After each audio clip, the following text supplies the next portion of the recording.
এই ওমরে ফারুক রাদিয়াল্লাহু তাআলা আনহু যে রাস্তা দিয়ে হাঁটতো, শয়তান ওই রাস্তা রেখে দিয়ে অন্য রাস্তা দিয়ে হাঁটতো। মা সালাকা শাইতানু ফাজ্জান সালিকান ইল্লা সালাকা ফাজ্জান গায়রা ফাজ্জিক। বিশ্বনবী বলছেন, ওমর, শয়তান তোমারে দেখে এত ভয় পায়, তুমি যে রাস্তা দিয়ে হাঁটো, শয়তান তোমারে দেখলে ওই রাস্তা রেখে দিয়ে অন্য রাস্তা দিয়ে হাঁটে। চিল্লায় পড়েন সুবহানাল্লাহ। ছেলে মেয়েদেরকে, সন্তানকে ননির পুতুল করে গড়ে তুলবেন না। ছেলে মেয়েদেরকে কষ্ট সহিষ্ণু করে গড়ে তোলেন। প্রতিকূল পরিবেশে কি করে নিজের অস্তিত্ব জানান দিতে হয়, এমন করে আমরা আমাদের মুসলমান সন্তানদেরকে গড়ে তুলবো। চিল্লায় বলেন ঠিক কি না? আমারও অনেকে দেশে কাফের বলে, আসে না নাই? আমি অবাক হয়ে যাই, এই কাফেরের কথা শুনতে এতগুলো আল্লাহর ওলি কি করে আসে? আর কে আমারে কাফের বললো, কে কি ফতোয়া দিল, আই ডোন্ট কেয়ার। প্রাকৃতিক নিয়ম, মায়ের পেট থেকে পৃথিবীতে আমরা এইভাবে আসি। কেউ প্রাকৃতিক পদ্ধতিতে আসি, কেউ সিজারে আসি। যারা সিজারে আসছে তারা এই কষ্টটা সহ্য করে নাই, তাদের অন্য ধরনের স্ট্রাগল পৃথিবীতে আসার পরে। কিন্তু আমরা যারা নরমাল প্রসেসে এসেছি, সেই সময়টার কথা খেয়াল করেন। আমাদের দেহের সাইজ অনেক বড়, আমাদের ওজন অনেক বেশি, কিন্তু আমাদের মায়ের যেই অঙ্গটা দিয়ে আমরা পৃথিবীতে এসেছি, ওই জায়গাটা বড় সরু। খুব ছোট্ট একটা জায়গা দিয়ে এই বিশাল দেহ নিয়ে আমাকে সংগ্রাম করে আসতে হয়েছে, ঠিক কিনা? তাহলে চিন্তা করেন, ওই 20 কোটি শুক্রাণুর মধ্যে আমি একটা শুক্রাণু, ঠিক কিনা? এতগুলো শুক্রাণু ডিম্বাণুকে আঘাত করে অ্যাক্টিভ হতে চেয়েছিল। ওই 2 কোটির মধ্যে বাকি সবগুলোরে হারিয়ে চ্যাম্পিয়ন হয়েছিলাম সেদিন মায়ের গর্ভে আমি। চিল্লায় বলো ঠিক কিনা? তাফসীর মাহফিলের মঞ্চগুলো পবিত্র মঞ্চ, খুবই পবিত্র। এগুলোকে যেন আমরা অপবিত্র করে না তুলি। কিন্তু দুঃখের সাথে লক্ষ্য করা যাচ্ছে, এই মঞ্চগুলোকে আমরা হিংসা, বিদ্বেষ, বিষোদ্গার দিয়ে এটাকে নোংরা করে ফেলছি। এক আলেম আরেক আলেমের বিরুদ্ধে বলে স্টেজে বসে, আছে না নাই? একজন আরেকজনের কাফের ফতোয়া দেয়, আছে না নাই? এটা একটা মহামারী এবং ভয়ঙ্কর অবস্থা। অন্যকে নিয়ে ব্যস্ত থাকা, কষ্ট করে ফেলে, এটা ঠিক না। আমারও অনেকে দেশে কাফের বলে, আছে না নাই? আমি অবাক হয়ে যাই, এই কাফেরের কথা শুনতে এতগুলো আল্লাহর ওলি কি করে আসে? আমার বুঝে আসে না। এই কাফেরের কথা শোনার জন্য এরকম ধাক্কাধাক্কি হয় কেন? আল্লাহ তুমি হেদায়েত দান করো। আমি শুধু আল্লাহর কাছে সাহায্য চাই আর আপনাদের দোয়া চাই। দোয়া করবেন, বদদোয়া দিবেন না তো আবার। আর কে আমারে কাফের বললো, কে কি ফতোয়া দিল, আই ডোন্ট কেয়ার। ওইদিকে আমি তাকাই না। এর কারণ, পিছনের দিকে তাকানোর সময় আমার নাই। চিল্লা এখন ঠিক কিনা? সিংহ, সিংহ, একটা সিংহ ঘন্টায় ছুটতে পারে 90 কিলোমিটার বেগে। কত কিলোমিটার? একটা হরিণ, একটা হরিণ, একটা হরিণ ঘন্টায় ছুটতে পারে 100 কিলোমিটার বেগে। তাহলে কে জোরে ছুটে? জোরে বলতে হবে। সিংহ কত কিলোমিটার? হরিণ। তারপরেও হরিণটা 100 কিলোমিটার বেগে ছোটার পরেও সিংহটার কাছে সে ধরা পড়ে যায়। এর কারণ, সিংহ যখন ধরার জন্য ছুটে, সে শুধু সামনে তাকায়, সে পিছনে তাকায় না। আর হরিণ 100 কিলোমিটার বেগে ছোটার পরেও সে ধরা খেয়ে যাবার ভয়ে বারবার পেছনে তাকায়। আর পিছনে তাকার কারণে ওর গতিটা স্লো হয়ে যায়, আর সিংহের হাতে বধ হয়ে যায়। পিছনে তাকাবার সময় আমাদের নাই। চিল্লায় বলো ঠিক কিনা? আমরা অহংকার শিখি নাই, আমরা হিংসা শিখি নাই। আমাদের বুকে আছে বুক ভরা ভালোবাসা। আমি বিএনপি বুঝি না, আওয়ামী লীগ বুঝি না, জাতীয় পার্টি বুঝি না, জামাত ইসলাম বুঝি না, তাবলীগ বুঝি না, পীরের মুরিদ বুঝি না। যারাই পড়েছে লা ইলাহা ইল্লাল্লাহ, তার জন্য আমাদের হৃদয়ে জায়গা আছে না নাই? মুসলমান কেন, হিন্দুদের জন্য আমাদের বুকে জায়গা আছে না নাই? হিন্দু ভাই যদি বলে আমি পড়বো আশহাদু আল্লা ইলাহা ইল্লাল্লাহ ওয়া আশহাদু আন্না মুহাম্মাদ রাসূলুল্লাহ, তার জন্য আমাদের দরজা খোলা আছে না নাই? This is the beauty of Islam. এটা ইসলামের সৌন্দর্য, এটা অনেকে বুঝতে চায় না। আল্লাহ আমাদেরকে সহি সমঝ দান করুক, আমরা পড়ি আমিন। হিংসা, বিদ্বেষ, অন্যের পিছু লেগে থাকা, গীবত করা, অন্যকে গালিগালাজ করা, অন্যকে কাফের মুশরিক বলে ফতুয়া দিয়ে এই পবিত্র মঞ্চগুলোকে নষ্ট হওয়া থেকে যেন আমরা বিরত থাকতে পারি। আওয়াজ করে পড়তে হবে আমিন। মাল্টিফ্যাবস লিমিটেডের উদ্যোগে কাশিমপুর স্কুল মাঠ, কাশিমপুর তো একটা কারাগার আছে না? কোন দিকে? আচ্ছা আচ্ছা, আলহামদুলিল্লাহ। ওনারা শুনতে পাচ্ছে নাকি? আচ্ছা, আলহামদুলিল্লাহ। মাইক দেয় নাই তো? 80টা মাইক দিছেন? 80টা। তো যারা অসুস্থ এরা ঘুমাবে কেমনে এখন? আমি প্রায় বলি যে এই তাফসির মাহফিলগুলো ট্রেডিশন আমাদেরকে পরিবর্তন করে দিতে হবে। বাইরে খুব বেশি মাইকের দরকার নাই, আর দিলেও রাত 11টা, 11:30টার পরে আর না, এবং 11:30টার মধ্যে পারলে মাহফিল ক্লোজ করে দেয়া। যাতে করে 12টার মধ্যে যে সবাই ঘুমিয়ে আবার ফজরের নামাজ জামাতে পড়ার দরকার আছে না নাই? জামাতে পড়ার দরকার আছে। এগুলো আমাদের খেয়াল রাখা দরকার। অন্যকে কষ্ট দিয়ে কিছু করা যাবে না। অনেকের পরীক্ষা, অনেক ছেলে মেয়েদের আমি জানি যে ডিসেম্বর জানুয়ারিতে কি থাকে, পরীক্ষা। অনেকে অসুস্থ থাকে। আবার অনেক হিন্দু ভাইরা আছে, তাদেরকে জোর করে আমাদের তাফসীর শোনানোর কোনো দরকার নাই। লা ইকরাহা ফিদ্দীন, দিনে জবরদস্তি নাই, বাড়াবাড়ি নাই। This is the beauty of Islam. এটা ইসলামের সৌন্দর্য। আমরা ইসলামের সৌন্দর্যকে প্রকাশ করব। আমরা ন্যারো মাইন্ডেড হব না। আমাদের নবী কি ন্যারো মাইন্ডেড ছিলেন না ব্রড মাইন্ডেড ছিলেন? আমরাও ব্রড মাইন্ডেড হব। রাজি আছেন তো সবাই? আল্লাহ তুমি তৌফিক দাও। এবং এই টপিকটা নিয়ে আমি কথা বলতে চাই প্রতিটি জেলায় জেলায়, যেখানে আল্লাহ তাআলা আমাদেরকে কাজের প্রতি উৎসাহিত করেছে, খেটে খাওয়ার জন্য উৎসাহিত করেছে। আমরা বসে বসে খেতে চাই না। রাজি আছো? কার পায়ে দাঁড়াবা? তো এতদিন কার পায়ে দাঁড়াইছো? নিজের পায়ে দাঁড়ানো মানে স্বাবলম্বী হওয়া। কি হওয়া? এই মাইকের সমস্যার কারণে আমাদের মাহফিলগুলো মাইর খেয়ে গেল। কনসার্টে শুনছেন মাইকের সমস্যা? তারপর যেখানে গান বাজনা হয় মাইকের সমস্যা শুনছেন? লাফায় লাফায় জিকির করে ওইখানে মাইকের সমস্যা শুনছেন? আমাদের কোরআনের তাফসীরগুলোতে মাইকের সমস্যা। এগুলো করো না, আগে থেকে ঠিক রাখো। আর এখন তো মৌসুমের শুরু, তুমি 3-4 মাস সার্ভিস দেওয়ার পরে মার্চ এপ্রিলে এরকম হইলে হইতে পারে, ঠিক কিনা? বছরের শুরুতেই যদি এরকম হয় তাহলে তো সর্বনাশ। আর মাইকম্যান ঠিক করতেছে বারবার, আমার বা ওর দৃষ্টি আকর্ষণ করা যাবে না। কার পায়ে? আমরা স্বাবলম্বী হতে চাই। কি হতে চাই? কাজ করার অনেক সুযোগ আছে। Just you have to generate new ideas, priceless ideas. You have to generate this. আপনাকে নতুন নতুন আইডিয়া দিতে হবে। নতুন নতুন আইডিয়া দিলেই আপনি মার্কেটে হিট করে ফেলবেন। আজকে সব গোমর ফাঁস করে দিয়ে গেলাম। কোটিপতি আর মিলিয়নিয়ার, বিলিয়নিয়ার হালাল পন্থায় যারা হতে চাও, your job is just produce new idea. নতুন নতুন কি লাগবে? আইডিয়া লাগবে। আইডিয়ার অনেক দাম। এই যে কিছুদিন আগে উবার নামে একটা কোম্পানির নাম শুনেছো তোমরা? কি নাম? গাজীপুরে চলে, সুদূর শহরে না, ঢাকায়। আমি ওদের ব্যাপারে একটা রিপোর্ট পড়ে অবাক হয়েছে। এই উবারের কোনো পুঁজিপাতি কিছু নাই। ওদের কিছু অফিস আর স্টাফ, মানুষের গাড়ি দিয়ে ওরা ব্যবসা করে। মানে কইয়ের তেল দিয়ে কি ভাজে? কই ভাজে। এটাও বোঝেন আপনারা? কইয়ের তেল দিয়ে কই ভাজা। ওরা just they launch a company and they set up some staff. Company আছে, স্টাফ আছে, আর একটা মোবাইল অ্যাপস আছে। এই মোবাইল অ্যাপস এর মধ্যে দিয়ে where you intend to go, কোথায় যেতে চান লিখবেন, কোন জায়গা থেকে যেতে চান লিখবেন, গাড়ি এসে হাজির। আপনি টাকা পে করে দিবেন, ওই টাকার একটা পার্সেন্টেজ ওই কোম্পানির মধ্যে চলে যাবে। What an idea! সারা বিশ্বে এখন শুরু হয়েছে। আমেরিকার সান ফ্রান্সিসকো একটা স্টেট আছে, সেখান থেকে তারা এই উবারের কার্যক্রম শুরু করেছে।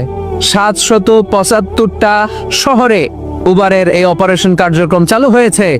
63টা দেশে ওদের সেন্টার আছে। আমাদের ঢাকাতেও আছে না নাই?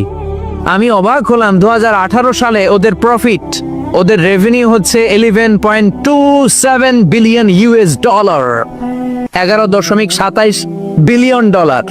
Could you imagine that?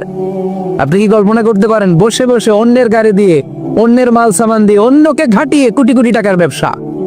তারপরে এই যে আমাদের প্রত্যেকের একটা অ্যাকাউন্ট আছে এক জায়গায়, কি নাম? কিবুক। সবাই জানেন? হুজুর আপনারা আছে?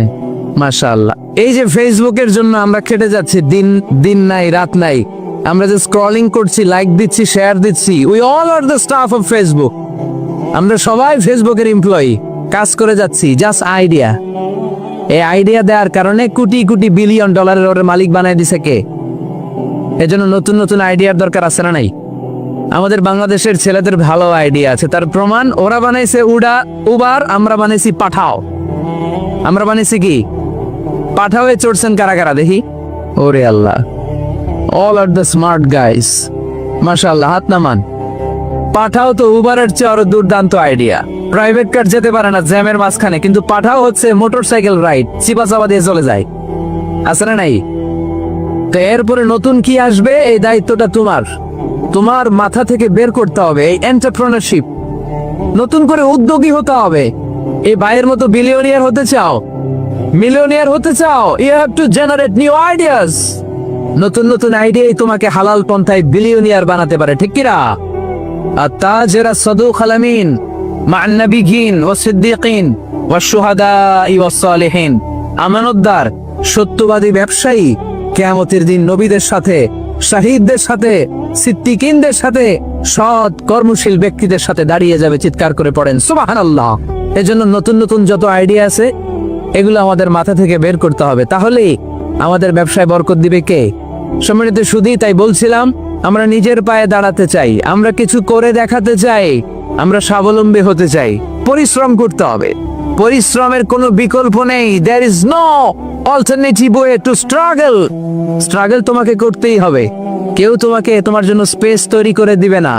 এই পৃথিবীতে কেউ কাউকে জায়গা দেয় না, এই পৃথিবীতে এসে জায়গা করে নিতে হয়। চিৎকার দিয়ে বলো ঠিক কিনা? হুঙ্কার দিয়ে পৃথিবীবাসীকে জানিয়ে দিতে হয় আমি এসেছি। মায়ের পেট থেকে যখন আমরা বেরোই আমরা কি বলি? ওয়াও ওয়াও বলে নিজের অস্তিত্বের জানান দেই যে আমি এসেছি, এই পৃথিবীতে আমি জায়গা করে নিতে এসেছি। Life is not a bed of roses. এই পৃথিবী ফুলের বিছানো সজ্জা নয়। এখানে কষ্ট করতে হবে, পরিশ্রম করতে হবে, ঘাম ঝরাতে হবে। পরিশ্রমের ঘামে যে লোনা পানি থাকে, ওই লোনা পানিতে জন্ম নেয় সফলতার বীজ। এজন্য পরিশ্রম করতে হবে। সব নবীরা পরিশ্রমী ছিলেন, সব নবীরা কাজ করেছেন। সূরা জুমার এই 10 নম্বর আয়াতে আল্লাহ তাআলা আমাদেরকে মোটিভেট করে শিখাতে চেয়েছেন যে স্বাবলম্বী হও, নিজের পায়ে দাঁড়াও, কাজের সময় কাজ, নামাজের সময় নামাজ। আজকে এই স্লোগানটা এই মাহফিলের শুরুতে, মাঝখানে, শেষে বারবার বলে আমরা মুখস্থ করে নিয়ে যাব। কাজের সময়, সবাই বলেন নাই তো? সবাই বললে তো এই প্যান্ডেল কাঁপতে শুরু করবে। কাজের সময় এইভাবে আওয়াজ করতে হবে, পারা যাবে? নামাজের সময়, কাজের সময়, নামাজের সময়, সিনেমা দেখার সময় দেখা যাবে না, কাজের সময়, নামাজের সময়। এটা মনে থাকবে, মুখস্থ করা যাবে তো? আল্লাহ রাব্বুল ইজ্জা সূরাতুল জুমার 10 নম্বর আয়াতে মূলত আমাদেরকে এই মেসেজটাই দিতে চেয়েছেন। কাজের সময় কাজ, নামাজের সময় ফাইযা কুদিয়াতিস সালাতু ফান্তাশিরু ফিল আরদি ওয়াবতাগু মিন ফাদলিল্লাহ ওয়াযকুরুল্লাহা কাসীরান লাআল্লাকুম তুফলিহুন। সুবহানাল্লাহ পড়েন। আল্লাহ বললেন যখন তোমাদের নামাজ শেষ হয়ে যায়, ফাইযা কুদিয়াতিস সালাতু, যখন সালাত শেষ হয়ে যায়, ফান্তাশিরু ফিল আরদি, জমিনে ছড়িয়ে পড়ো, ওয়াবতাগু মিন ফাদলিল্লাহ, আল্লাহর দেয়া ফজল তালাশ করো, রিজিক তালাশ করো, ওয়াযকুরুল্লাহা কাসীরান, আল্লাহর জিকির বেশি বেশি করো, লাআল্লাকুম তুফলিহুন, তোমাদেরকে সফল বানায়া দিবে কে? সিস্টেমটা খেয়াল করেন। ফাইযা কুদিয়াতিস সালাহ, যখন সালাত শেষ, ফান্তাশিরু ফিল আরদ, when you are done with your salah, spread out to your workplace, তোমার কাজের জায়গায় চলে যাও। নাকি মসজিদে বসে থাকবেন? নামাজ শেষে কি করতে হবে? কাজের জায়গায় চলে যেতে হবে। এটা ইসলামের নিয়ম, এটা বিশ্বনবীর সুন্নাহ, এটা আল্লাহর দেয়া পদ্ধতি। ফাইযা কুদিয়াতিস সালাতু, যখন সালাত শেষ হয়ে যাবে, ফান্তাশিরু ফিল আরদ, জমিনে ছড়িয়ে পড়ো, ওয়াবতাগু মিন ফাদলিল্লাহ, আল্লাহর রিজিক তালাশ করো। জমিনের মধ্যে আল্লাহর ফাদাল আছে, রিজিক আছে, এই রিজিক গুলো তালাশ করো। মসজিদে বসে থাকলে এই ফদল বা রিজিক কি পাওয়া যাবে? যাবে না। মসজিদে ঢুকলে রহমত পাওয়া যায়। গাজীপুরের ভাইয়ের আওয়াজ তুলে বলেন মসজিদে ঢুকলে কি পাওয়া যায়? এজন্য মসজিদে যখন আমরা ঢুকি, কোন পা দিয়ে ঢুকি? ডান পা দিয়ে ঢুকেই আমরা বলি আল্লাহুম্মা ফতাহলি আবওয়াবা রাহমাতিক, O Allah open for us the door of your mercy, Allah আমাদের জন্য আপনার সব রহমতের দরজাগুলো খুলে দেন। কারণ মসজিদে ঢুকলে রহমত দেয় কে? আর মসজিদ থেকে যখন বের হই তখন রহমত নয়, তখন পাওয়া যায় ফদল। যে ফদলের কথা আল্লাহ ইয়াতে বললেন ওয়াবতাগু মিন ফাদলিল্লাহ, এই ফদল মানে হচ্ছে রিজিক। তাই মসজিদ থেকে যখন বেরোই কোন পা দিয়ে বেরোই? আর কি দোয়া পড়ি? আওয়াজ করে বলেন আল্লাহুম্মা ইন্নী আসআলুকা মিন ফাদলিক, মানে হে আল্লাহ আমি আপনার কাছে আপনার ফদল চাই, রিজিক চাই। দুনিয়ার কেউ রিজিক দিতে পারে না, রিজিক দিতে পারে কে? এই রিজিক আমি আপনার কাছে চাই। আবার আল্লাহ বললেন হুয়াল্লাযী جعل لكم الأرض ذلولا فامشوا في مناكبها وكلوا من رزقه وإليه النشور।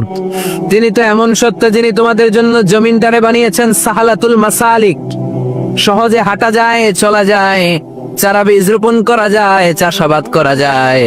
আল্লাহ বললেন জমিনের আনাচে কানাচে ঘুরে বেড়াও, জমিনের মধ্যে তোমাদের জন্য রিজিক রেখে দিয়েছে কে? এই জমিনের সব জায়গায় রিজিক আছে। আপনি জমিনের পাহাড়ে যাবেন, পাহাড়েও রিজিক আছে। জানেন পাহাড়ে কি চাষ হয়? হ্যাঁ, জুম চাষ হয়। বাংলাদেশের পাহাড়ে জুম চাষ হয়, আর মালয়েশিয়ার পাহাড়গুলোতে সব চাষ হয়। মালয়েশিয়া একটা জায়গা আছে ক্যামেরুন হাইল্যান্ড, ভাই গেছিলেন নাকি? ৬,০০০ ফিট উপরে, ঠান্ডা, প্রচন্ড ঠান্ডা। আমি প্রায় যাই, ওখানকার চা বাগানের স্নিগ্ধ হাওয়া আমাকে টানে খুব, বাতাসটা খুবই ক্লিন, ভাল লাগে। ওই ক্যামেরুন হাইল্যান্ডে ৬,০০০ ফিট উপরে ওরা করেছে ফুলের বাগান, ফলের বাগান, চায়ের বাগান, স্ট্রবেরির বাগান, মধুর চাষ করে। আর এই ৬,০০০ ফিট উপরে এই ভেজিটেবলস আইটেমগুলো দিয়ে তারা পুরো মালয়েশিয়ার খাদ্যদ্রব্যের যত সংকট, সব সংকট তারা দূরীভূত করেছে। সুবহানাল্লাহ পড়েন। তো ওনারা পাহাড়ের উপর চাষ করে, আর আমরা সমতল জায়গায় চাষ করতে চাই না। চাষাবাদ করতে আমাদের লজ্জা লাগে। কি লাগে? যুবক ভাইয়েরা, কাজে কোনো লজ্জা নেই। কাজে কি নেই? পরিশ্রমে লজ্জা নেই। লজ্জা হচ্ছে অলসতায়, লজ্জা হচ্ছে অকর্মণ্যতায়। আমরা কাজ করে খেতে চাই, পরিশ্রম করে খেতে চাই। রাজি আছো সবাই? এখন অনেকে রুফ গার্ডেনিং করে। রুফ গার্ডেনিং মানে ছাদের, বাসার ছাদের উপরে কি সুন্দর পেঁপে গাছ, আম গাছ। আমি নিজে দেখেছি, নিজেরা খায়, আশেপাশের প্রতিবেশীদের সবাইকে দেয়, বাজারে বিক্রিও করে। নিউ আইডিয়া, রুফ গার্ডেনিং করো। তারপরে একসাথে হাঁসের চাষ হয়, পানিতে হাঁসগুলো ভেসে বেড়ায়, আর নিচে মাছের চাষ হয়। এরকম অনেক যুবক আছে যারা এগুলো করে করে স্বাবলম্বী হয়েছে। আমরা এগুলো করতে চাই না, আমাদের লজ্জা লাগে। আমাদের হোটেলের মেসিয়ারি করতে লজ্জা লাগে, ছোট্ট ফুচকার দোকান দিতে আমাদের লজ্জা লাগে, কিন্তু বিশ্বনবীর ছাগল চড়াতে কোনো লজ্জা লাগতো না। কাজে কোনো লজ্জা আছে? লজ্জা কিসে তাইলে? অলসতায়। আওয়াজ করে বলো, লজ্জা কিসে? অলসতা করা যাবে না। অলসতাকে আজকের প্রোগ্রাম থেকে আমরা না বলে দিব। আমরা অলসতাকে বলে দিব নো। অলসতাকে আমরা কি বলবো? নো। আমরা অলস হতে চাই না, আমরা খেতে খেতে চাই, ঘাম ঝরাতে চাই। পরিশ্রমের ঘামের লোনা পানিতে জন্ম নেয় সফলতার বীজ। আমরা সফল হতে চাই, ঠিক কিনা? এজন্য অলসতা করা যাবে না, কাজ করতে হবে। আল্লাহ রাসূল সাল্লাল্লাহু আলাইহি ওয়াসাল্লাম এবং সাহাবারা আমাদেরকে কাজের প্রতি উৎসাহিত করেছেন। সাইয়েদনা ওমর ফারুক রাদিয়াল্লাহু তাআলা আনহু নাম শুনেছেন? কত নাম্বার খলিফা? সবাই বলেন। 1 নাম্বার খলিফার নাম কি? 2 নাম্বার খলিফার নাম? 3 নাম্বার? 4 নাম্বার? রিদওয়ানুল্লাহি তাআলা আলাইহিম আজমাইন। ওমর ফারুক সাধারণ কোন সাহাবী ছিলেন না, তিনি এমন সাহাবী ছিলেন, বিশ্বনবী সাল্লাল্লাহু আলাইহি ওয়াসাল্লাম বলেছেন আমার পরে কোনো নবীও নাই, রাসূলও নাই, তবে আমার পরে যদি কেউ নবী হতো আমার ওমর নবী হয়ে যেত। বিশ্বনবী বলছেন লা নবিয়্যা বা'দি ওয়ালা রাসূলা, আমার পরে কোনো নবী নাই, রাসূল নাই। লাউ কানা বা'দি নাবিয়্যুন লাকানা ওমর, তবে আমার পরে যদি নবী হওয়ার কোয়ালিটি আমার কোন সাহাবীর মধ্যে থেকে থাকে, আমার ওমরের মধ্যে সেই কোয়ালিটি আছে। প্রভু তুমি বলেছ রাসূল দেবে না, বলনি দেবে না ওমর, বলনি দেবে না হামজা তারি, খালিদ বিজয়ী সমর। প্রভু তুমি বলেছ রাসূল দেবে না, বলনি দেবে না ওমর, বলনি দেবে না হামজা তারি, খালিদ বিজয়ী সমর। প্রভু তুমি বলেছ রাসূল দেবে না। সুবহানাল্লাহ পড়েন। ওমর ফারুক রাদিয়াল্লাহু তাআলা আনহু। ভাইজান দোয়া করে দেই, কষ্ট হচ্ছে অনেক। শেষ করে দিব, আলোচনা শেষ করে দিব। আর কয়েক মিনিট শুনবেন, শুনবেন শুনবেন তো বারবার এরকম আওয়াজ করলে কি শোনা যাবে? এই ছেলেরা, এই অডিও শোনো না তোমরা? অডিও, অডিওতে চেহারা দেখা যায় না। বসো, তোমরা অডিও শুনবে, এরা ভিডিও দেখবি। বসো, আওয়াজ নাই। আমি শুরুতেই বলেছি কানগুলো খরগোশের মতো খাড়া করে শোন। অডিও রেকর্ডের মধ্যে কি চেহারা দেখা যায়? এখানে যারা দেখতে পান ওই দিকে তাকা, ওই যে ওই যে ওখানে প্রজেক্টর আছে, আওয়াজ করা যাবে না। আলোচনার মাঝখানে বক্তাকে এত ডিস্টার্ব করলে বক্তা তার আলোচনার ফ্লো হারিয়ে ফেলে। সে কি বলছিল এটা সে ভুলে যায়। সে মাথার মধ্যে কি কি পয়েন্টস, কি কি মেসেজ গুলো শেয়ার করার জন্য সে আগাচ্ছিল এটা সে ভুলে যায়। এজন্য আর কয়েক মিনিট কথা বলবো, আর কষ্ট দিব না আপনাদেরকে, একটু চুপ থাকবেন। দ্বিতীয় খলিফার নাম কি ছিল? সবাই বলেন কি নাম? সাইয়েদনা ওমর ফারুক রাদিয়াল্লাহু তাআলা আনহু। উনারে মুনাফিকরা খুব ভয় পেত। কারা? মুনাফিক চিনেন তো? ভিতরে এক বাইরে আরেক, তার নাম? সবাই বলেন ভিতরে এক বাইরে আরেক, তার নাম মুনাফিক। ইউযহিরু খিলাফা মা ইউবতেন, আরবিতে কি বলে? ইউযহিরু খিলাফা মা ইউবতেন, প্রকাশ করে একটা, ভিতরে আরেকটা। ভিতরে এক বাইরে আরেক, তার নাম? সবাই বলেন ভিতরে এক বাইরে আরেক, তার নাম? আমরা কি মুনাফিক হতে চাই? এরা যখন যে সুবিধাজনক অবস্থানে থাকে তখন তার সাথে থাকে। ডান দিকে যে বলে আপনি ভালো, আমি আপনার দলের লোক। বায়ে যে বলে আরে না এটা খারাপ, আপনি ভালো, আমি আপনার দলের লোক। এরকম আছে না নাই? যখন যে ক্ষমতায় তখন তারে তেল মারে। যেদিকে বৃষ্টি আর তুফান ওইদিকে ছাতা ধরে। আছে না নাই? বাংলাদেশে একটা গান চলছিল কিছুদিন, শুনতাম, মধু হই হই বিষ হাবাইলা। সূরাতুল মুনাফিকুনের তাফসীর বোঝানোর জন্য এটা আমার জন্য খুব সহজ ছিল। মধু হই হই বিষ হাবাইলা। বলে মধু, বলে কি? বাটির মধ্যে নিয়ে আসছে, বলে এটা মধু, বলে কি? আসলে এটা কি? জোরে বলেন। আমরা কি মুনাফিক হতে চাই? না। আমরা কি হতে চাই? মুনাফিকরা হচ্ছে এদিকেও যায় না আবার ওদিকেও যায় না, মুযাবযাবিন। They all the time long in dilemma. They don't know where to go. They don't know where to proceed. কোন দিকে যাবে জানে না, ডানেও না বায়েও না। নেহি এদার নেহি ওদার, দারমিয়ান মে সাদার বাদার। এরকম আছে না? উপর দিয়া ফিটফাট, ভিতর দিয়া সদরঘাট। সদরঘাট এখনো ফিটফাট হয় নাই। তো এই মুনাফিকের অবস্থা হচ্ছে উপরে ফিটফাট, ভিতরে সদরঘাট। আমরা কি মুনাফিক হতে চাই? কি হতে চাই? মুমিন হতে চাই। এই মুনাফিকের দলগুলো মদিনাতুল মুনাওয়ারাতে ওমরে ফারুককে খুব ভয় পেত। ওমরে ফারুককে দেখলে তারা থার থার করে কাঁপতো। শুধু মুনাফিকরাই নয়, খোদ ইবলিস শয়তানও সাইয়েদনা ওমরে ফারুককে দেখলে ভয় পেত। আমরা আমাদের ছেলে মেয়েদেরকে যদি খাবার না খায় আমরা কি বলি? আম্মু খাবার খাও। কি আসবে? ভূত আসবে, বিড়াল আসবে, বাঘ আসবে। এগুলো গাজীপুরে বলে না বোধহয়। আপনাদের ছোট্ট মেয়েটা যদি রাত্রে খেতে না চায় আপনারা লোকমা তুলে কি বলেন? এই তাড়াতাড়ি খাও। কি আসবে? ভূত। ভূত আসবে। তো মদিনার সমাজে মদিনার ছোট্ট কচিকাচা সোনার মণিরাও রাতে খেতে চাইতো না। মদিনাতুল মুনাওয়ারার মায়েরা রাত্রিবেলা খাবার নিয়ে বাচ্চাদেরকে বলতো, মা তাড়াতাড়ি খাও, হা হুয়া ইয়াতি উমর, ওই যে উমর আসতেছে। উমর ইসলামের দ্বিতীয় খলিফা। আসাদুহুম ফি আমরিল্লাহি উমর। আল্লাহর জমিনে আল্লাহর দ্বীন বাস্তবায়নের জন্য সবচেয়ে শক্তিশালী ছিল ওমর। চিল্লায় পড়েন সুবহানাল্লাহ। এই ওমরে ফারুক রাদিয়াল্লাহু তাআলা আনহু যে রাস্তা দিয়ে হাঁটতো, শয়তান ওই রাস্তা রেখে দিয়ে অন্য রাস্তা দিয়ে হাঁটতো। মা সালাকা শাইতানু ফাজ্জান সালিকান ইল্লা সালাকা ফাজ্জান গায়রা ফাজ্জিক। বিশ্বনবী বলছেন, ওমর, শয়তান তোমারে দেখে এত ভয় পায়, তুমি যে রাস্তা দিয়ে হাঁটো শয়তান তোমারে দেখলে ওই রাস্তা রেখে দিয়ে অন্য রাস্তা দিয়ে হাঁটে। চিল্লায় পড়েন সুবহানাল্লাহ। এদিকে কি হয়েছে? লোড বেশি হয়ে গেছে। এই এলাকায় কি এটাই সবচেয়ে বড় মাঠ? এর চেয়ে বড় মাঠ আর নাই। কি হয়েছে ওইখানে? কি হয়েছে? ধাক্কা আসছে, ধাক্কা। বসেন না, একটু বসেন না। ওটা বুঝে আসিবা। মন্ত্রী মহোদয় আসছে।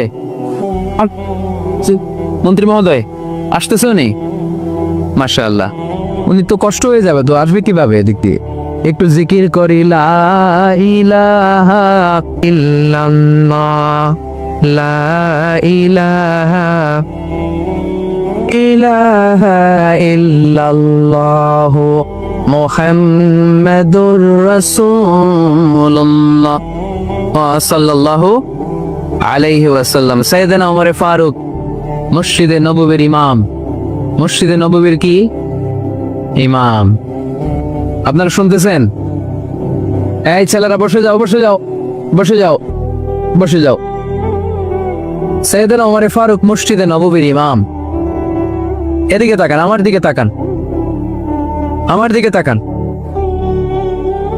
উনি প্রত্যেক নামাজের ইমামতি করতে আসতেন মসজিদে নববীতে। জোহরের নামাজে ইমামতি করলেন, ইমামতি করে দেখলেন নামাজ শেষ, সবাই বের হয়ে চলে যায়। এটাই ইসলামের নিয়ম, ঠিক কিনা? ফাইদা কুদিয়াতিস সালাতু ফান্তাশিরু ফিল আরদ ওয়াবতাগু মিন ফাদলিল্লাহ। নামাজের সময় খায় ফেলাইছি, নামাজের সময় কাজের সময়, নামাজের সময় কাজের সময়।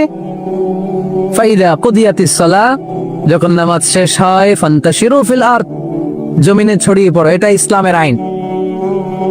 তার মানে আল্লাহ বুঝাতে চাইলেন নামাজের সময় মসজিদে চলে যাও। নামাজ যখন শেষ হয়ে যাবে, শিক্ষক চলে যাবে স্কুলে, কৃষক চলে যাবে ফসল খেতে, মেম্বার অব দা পার্লামেন্ট চলে যাবে সংসদ ভবনে, ব্যবসায়ীরা চলে যাবে শপিং মলে, ঠিক কিনা? কাজে চলে যাও। ওমর ফারুক নামাজের ইমামতি করিয়ে নামাজ শেষ করলেন, সবাই চলে গেল। ইয়ামান দেশ থেকে আসা কিছু লোক গোল হয়ে বসে আছে, জিকির আজকার করে, ইবাদত করে। এরা যায় না। এরা কি করে না? যায় না। আসরের নামাজে সাইয়েদনা ওমর ফারুক রাদিয়াল্লাহু তাআলা আনহু নামাজের ইমামতি করলেন, নামাজ শেষ, সবাই চলে যায়, এরা যায় না। মাগরিবের নামাজের পরেও এরা যায় না। এশার সালাতের পরেও এরা যায় না। এশার পর উনি ধরলেন, মা বালুকুম মা খাতবুকুম, হোয়াটস রং উইথ ইউ ম্যান? তোমাদের কি সমস্যা? জোহর, আসর, মাগরিব, এশা প্রত্যেক সালাতের পরে সবাই যার যার কাজে চলে যায়, তোমরা যে যাও না? বাড়ি কই? বলে ইয়ামান। তো বসে থাকো কেন? কি করো? কই জিকির করি। কি করি? কি করি? জিকির আজকার করি, তাসবিহ তাহলিল করি, ইবাদত করি। তো তোমরা যে যাও না, তোমাদের খাবার দেয় কে? খাবারের ব্যবস্থা হয় কোত্থেকে? তারা বলল, আমাদের জিকির দেখে, আমাদের বুজুর্গি দেখে আশেপাশের লোকেরা পাতিল ভরে খাবার নিয়ে আস, ওই খাবার আমরা খাই। নাহনু আল মুতাওয়াক্কিলুনা আলাল্লাহ, আমরা আল্লাহর উপর তাওয়াক্কুল করে এখানে বসে থাকি। ওমর ফারুক বললেন, সর্বনাশ! তোমরা যদি মুতাওয়াক্কিলুনা আলাল্লাহ হও তাহলে কেমনে হবে? তোমরা তো মুতাওয়াক্কিলুনা আলাল্লাহ নাও, তোমরা হচ্ছে আল মুতাওয়াক্কিলুন বা'দুকুম আলা বা'দ, আল্লাহর উপর তাওয়াক্কুলকারী নয়। তোমরা যারা পাতিলের মধ্যে করে খাবার নিয়ে আসে তাদের উপর তাওয়াক্কুল করে বসে আছো, ঠিক কি না? তোমাদের জিকিরও চলে, আবার মাথায় টেনশনও চলে, পাতিল কি ছোট আসবে না বড় আসবে, খাবারে আমার ভাগেরটা থাকবে কি থাকবে না, টেনশন আছে না নাই? কারণ অন্যের উপর নির্ভরশীল, নিজেরা রান্না করে নাই, নিজে তো বাজার করে নাই, নিজের তো অ্যারেঞ্জমেন্ট বলতে কিছু নাই, আরেকজন যা দিয়ে যাবে ওইটা খাবে। ওমরে ফারুক বুঝালেন, আরে বোকা, এটারে তাওয়াক্কুল বলে না। তোমার সাধ্যে যতটুকু আছে তার সবটুকুন করার পরে তুমি তাওয়াক্কুল করবে একজনের উপর। তিনি কে?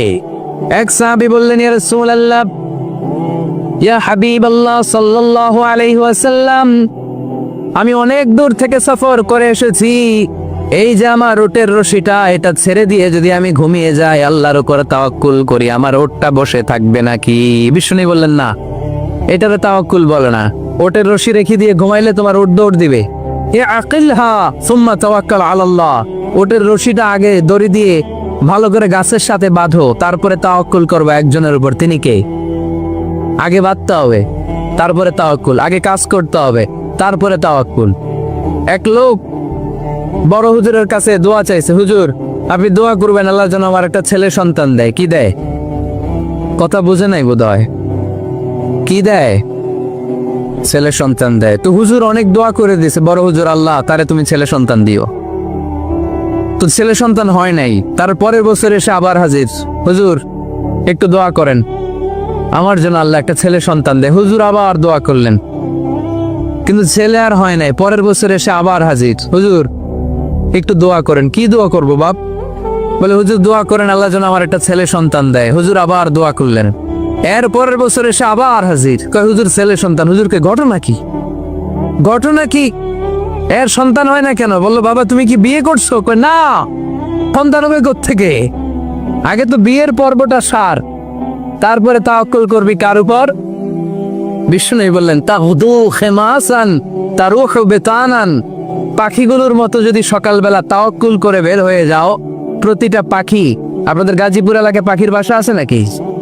কি পাখি আছে? বাবুই পাখি, হ্যাঁ? কি পাখি? সব আছে।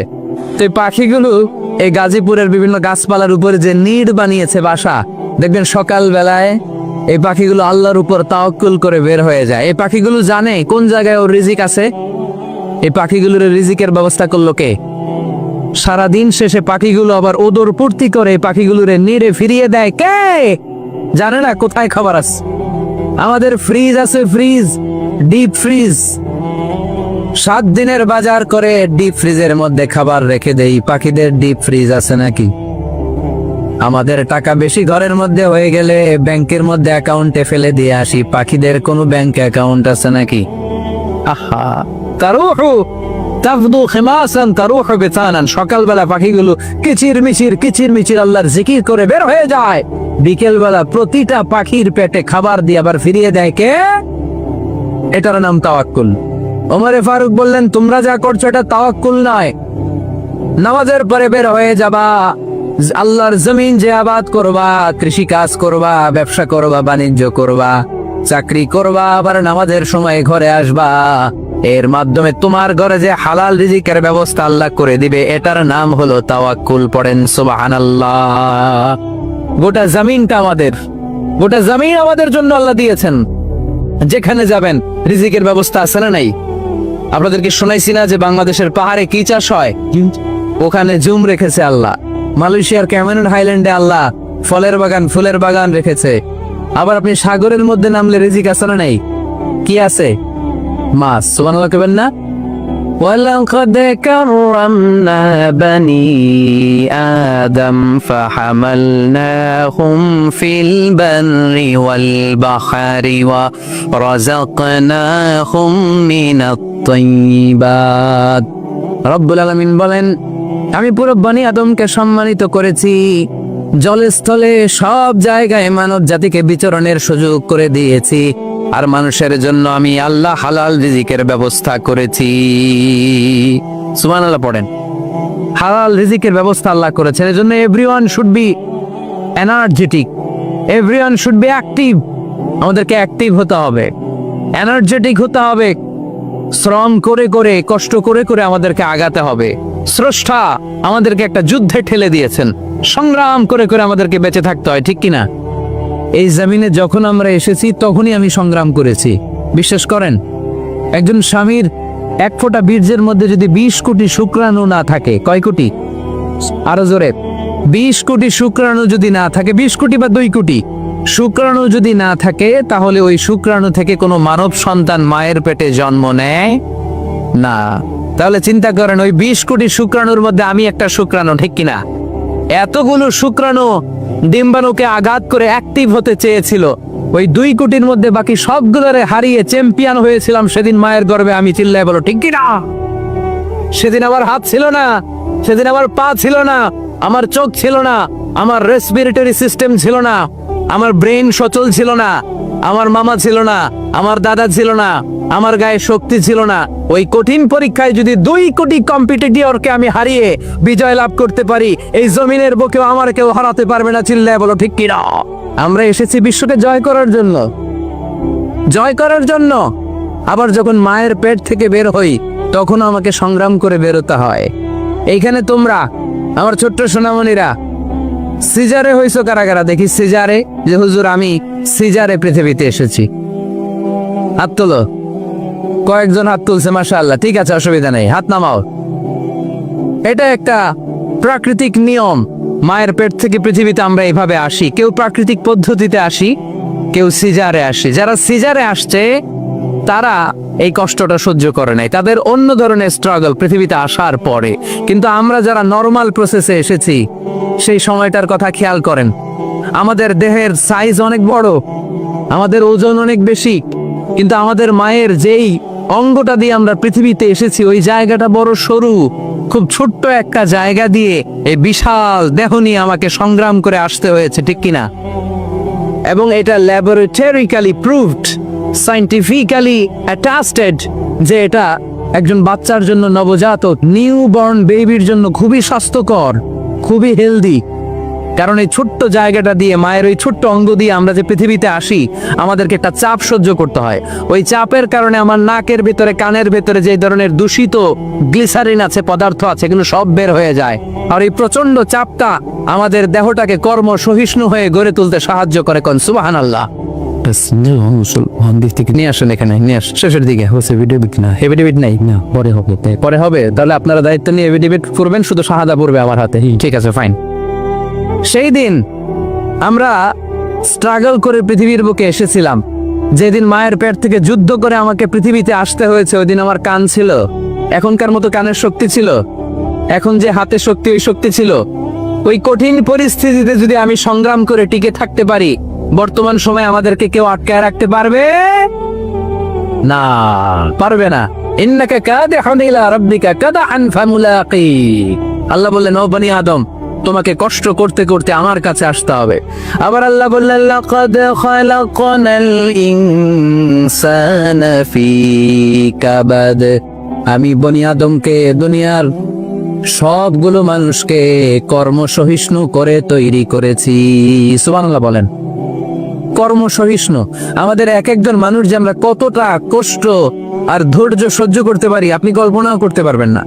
নর্মাল প্রসেসে আমাদের মা যেদিন আমাদেরকে ডেলিভারি দিয়েছিলেন, তখন আমাদের মা 57 ইউনিট প্লাস। সুস্থ মানুষ ব্যথা সহ্য করতে পারে 45 ইউনিট। কত ইউনিট? কিন্তু আমাদের মা যেদিন আমাদেরকে দুনিয়ার বুকে এনেছিলেন, সেদিন আমার মা, আপনার মা ব্যথা সহ্য করেছিল 57 ইউনিট প্লাস, 57 ইউনিটেরও বেশি। এই ব্যথাটা সাধারণ কোনো ব্যথা নয়। একটা অ্যাক্সিডেন্টে আপনার দেহের 20টা হাড় বা হাড্ডি ভেঙে গেলে যত ব্যথা, তার চেয়েও বেশি ব্যথা আমার মা সহ্য করেছিলেন। আমার মাকে ওই দিন এই ব্যথাগুলো সহ্য করার তৌফিক দিয়েছিলেন কে? তাহলে কি পরিমাণে কষ্ট সহিষ্ণুতার, কর্ম সহিষ্ণুতা নিয়ে যে আমরা জন্মাই, আমাদের কোনো ধারণাই নাই। এজন্য আমি প্রায় বলি, ছেলে মেয়েদেরকে, সন্তানকে ননির পুতুল করে গড়ে তুলবেন না। ছেলে মেয়েদেরকে কষ্ট সহিষ্ণু করে গড়ে তোলেন। প্রতিকূল পরিবেশে কি করে নিজের অস্তিত্ব জানান দিতে হয়, এমন করে আমরা আমাদের মুসলমান সন্তানদেরকে গড়ে তুলবো। চিল্লায় বলেন ঠিক কিনা? আরো জোরে বলতে হবে। কাজের সময়, নামাজের সময়, আর ভরসা করতে হবে একজনের উপর। তিনি কে? কাজে কোনো লজ্জা আছে? লজ্জা কিসে? অলসতায়। আমরা অলস হতে চাই না। রাসূল বাত্তালে দুক্কানু শয়তান, অলস মস্তিষ্ক শয়তানের আড্ডাখানা।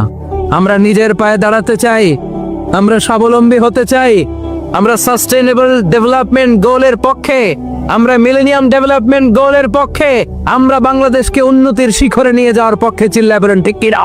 আমরা আগে দুনিয়ার কল্যাণ চাই, এটা ইসলামের নিয়ম। আগে কি আখেরাত চাই না আগে দুনিয়া চাই? জোরে বলেন। আরে দুনিয়াতে ভালো থাকলেই তো আখেরাতে ভালো থাকবেন। এজন্য আল্লাহ আমাদেরকে শিখালেন, পড়ো রব্বানা আতিনা ফিদ দুনিয়া হাসানা ওয়া ফিল আখিরাতি হাসানা ওয়া কিনা আযাবান নার। আয় আমাদের রব, এই দুনিয়ার বুকে আপনি আমাদেরকে কল্যাণ দেন, আখিরাতের বুকে আপনি আমাদেরকে কল্যাণ দেন, আগুনের শাস্তি থেকে আল্লাহ আপনি আমাদেরকে বাঁচিয়ে দেন। পড়ে না আমিন।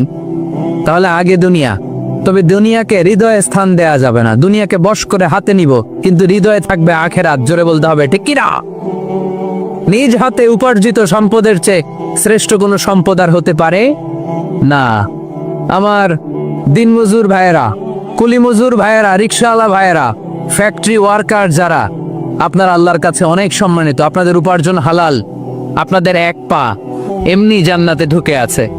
এখন শুধু এক পা ঢুকাইলে চলবে? পা কয়টা? আরেকটা ঢুকানোর দরকার আছে না নেই? আপনাদের উপার্জন হালাল। আপনারা 5 ওয়াক্ত সালাত পড়বেন, মানুষের হক নষ্ট করবেন না, আব্বা আম্মার দোয়া নিবেন। দ্বিতীয় পাটাও জান্নাতে ঢুকাইয়া দিবে কে? মা কালা আহাদুন তাআমান কাত্তু খায়রুম মিন আইয়াকুলা মিন আমালি ইয়াদিহি। নিজের হাতে উপার্জিত সম্পদের চেয়ে, খাবারের চেয়ে শ্রেষ্ঠ সম্পদ আর হতে পারে? আমার রিকশাওয়ালা ভাই, তার উপার্জন হালাল না হারাম? আমার কুলি মজুর ভাই, উপার্জন হালাল না হারাম? মাথার গাম পায়ে ফেলে ফ্যাক্টরি ওয়ার্কাররা যে বেতনটা পায়, এটা হালাল না হারাম? তাদের দোয়াকে কবুল করে নিবে কে? এজন্য যুবক ভাইরা, never under estimate any job. কোনো জবকে, কোনো চাকরিকে ছোট করে দেখার সুযোগ নাই, কারণ আমার উপার্জন হালাল হলেই ওই হালাল উপার্জনে বরকত দিবে কে? Weather is the small or big, you don't care, এটা তোমার কেয়ার করার দরকার নেই। চাকরি পেলেই একটা ঢুকে যাবা, চাকরি পেলেই ঢুকে যাবা, কারণ আমাদের চাকরির বাজার মন্দা। আমাদের বাংলাদেশ, ভারতে কোন একটা চাকরির জন্য চেয়েছে 8 পাস, ওইখানে অ্যাপ্লাই করে ডক্টরেট ডিগ্রি দাঁড়িয়ে আসছে না? নাই। এত কষ্ট করে চাকরি পাওয়া পৃথিবীর কোথাও লাগে না, কারণ আমাদের পপুলেশন বেশি। তাই চাকরির জন্য আমাদের বসে থাকা লাগবে না, আমাদেরকে উদ্যোক্তা হতে হবে, আমাদের এন্টারপ্রেনার হতে হবে। শুরুতে যেটা বলেছিলাম, আমাদের আইডিয়াকে কাজে লাগাতে হবে, ঠিক কিনা? আর যাই করব আমরা ভালোভাবে করব। ভালোভাবে করলে ওই কাজে বরকত দেয় কে? ভালোভাবে করার জন্য আল্লাহ তাআলা সূরাতুল মুলকে আমাদেরকে গাইডলাইন দিয়েছেন। রব্বুল আলামিন বলেন, আল্লাযী খালাকাল মাউতা ওয়াল হায়াতা লিয়াবলুয়াকুম আইয়ুকুম আহসানু আমালা।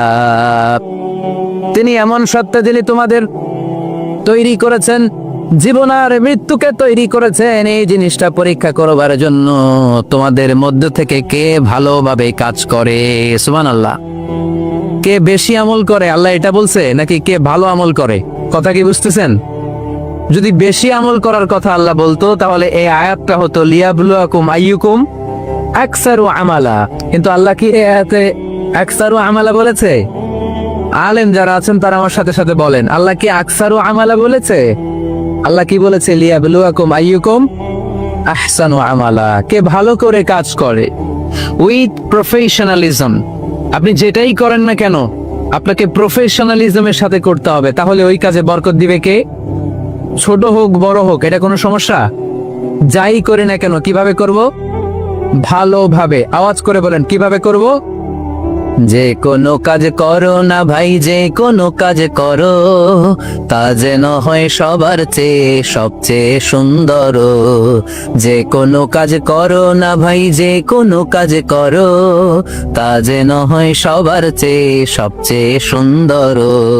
হোক না সেটা পড়া লেখা, রঙের ভাষায় ছবি আঁকা, হোক না সেটা পড়া লেখা, রঙের ভাষায় ছবি আঁকা, হোক না সেটা সামান্য কাজ কিংবা মহত্তর, তা যেন হয় সবার চেয়ে সবচেয়ে সুন্দর। যে কোনো কাজ করো না ভাই, যে কোনো কাজ করো, তা যেন হয় সবার চেয়ে সবচেয়ে সুন্দর। চিৎকার করে বলতে হবে, ঠিক কিনা? যাই করি না কেন সেটা যেন সবচেয়ে সুন্দর হয়। You have to make the best out of you, you have to try your level best. তোমার সাধ্যের যতটুকু আছে তার সবটুকু করতে হবে, বাকি বরকত তার কল্যাণ আমাদেরকে দান করবে কে? বিষ্ণু ইসা ইসলাম কখনো অলসতাকে উৎসাহিত করেন নাই, ভিক্ষাবৃত্তিকে উৎসাহিত করেন নাই, তিনি পরিশ্রমকে এপ্রিসিয়েট করেছেন। এক সাহাবী রাদিয়াল্লাহু তাআলা আনহু এসে বললেন, ইয়া রাসূলুল্লাহ, আমাকে কিছু দান করেন, আ'তিনি শাইআন। বিষ্ণু নবী বললেন, তুমি ভিক্ষা করো, তোমার ঘরে কিছু নাই? সাহাবী বললেন, লা ইয়া রাসূলুল্লাহ, কিছু নাই। বিষ্ণু ইসা ইসলাম আবার প্রশ্ন করলেন, কিছুই নাই? সে বলল, হ্যাঁ আছে। কি আছে? একটা জামা আছে, জামা, আর আছে একটা পানি খাওয়ার জগ। দুইটা জিনিস আছে, একটা কি আর একটা পানি খাওয়ার জগ। বিষ্ণু বললেন, দুইটা নিয়ে আস। সাহাবী রাদিয়াল্লাহু তাআলা আনহু জামার জগ নিয়ে এসে বিষ্ণু ইসলামের হাতে দিলেন। বিষ্ণুনবী জামার জগটা ধরে বললেন, মাইয়াশতারি হাযাইন, কে আছো আমার সাহাবীদের মধ্যে এই দুইটা জিনিস কিনতে চাও? এক সাহাবী দাঁড়িয়ে বলল, ইয়া রাসূলুল্লাহ, ইয়া হাবিবাল্লাহ, আনা আশতারিহিমা বিদিরহাম। এই দুইটা জিনিস, একটা জামা, একটা পানি খাওয়ার জগ, আমি 1 দিরহাম দিয়ে কিনে নিতে চাই। পড়েন সুবহানাল্লাহ।